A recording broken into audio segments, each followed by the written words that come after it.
Do you think how have chess computers changed chess? Do you think it's for the better? It's just different? What do you think about that evolution? It's this something that you said that it's quite striking, because you said, is it for better or worse? It's happening. Yeah. Period. It's just the technology is neither good nor bad. It's agnostic. You can do many great things with your mobile phone, but you can also create a terrorist network. So it's happening, and we just have to adjust. And as for the game of chess, it's different because young generation of chess players, they learn very differently from us.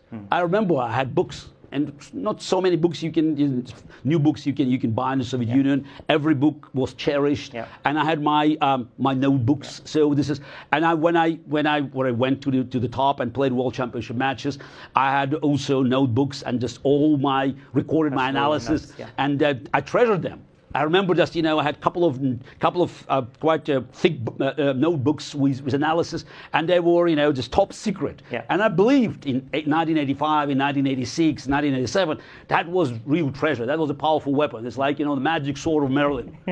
Now, when you look at this analysis with computer, you understand it was a broken knife.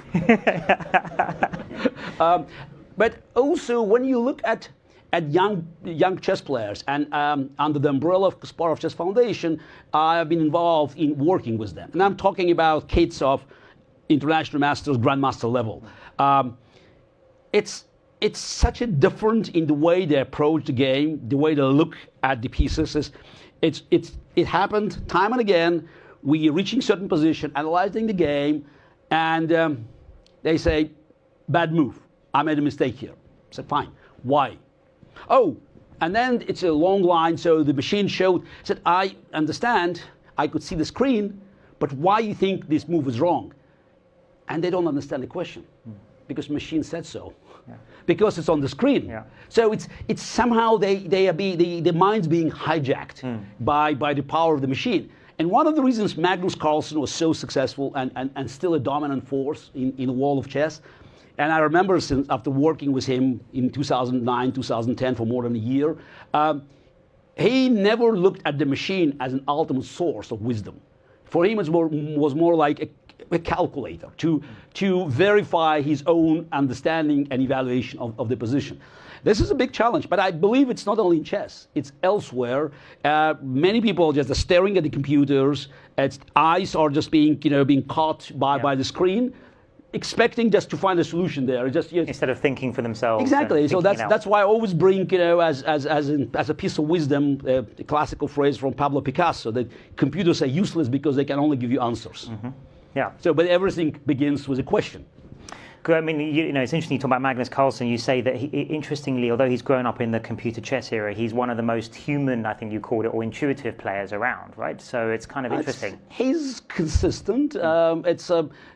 Yes, it's human, because at the end of the day,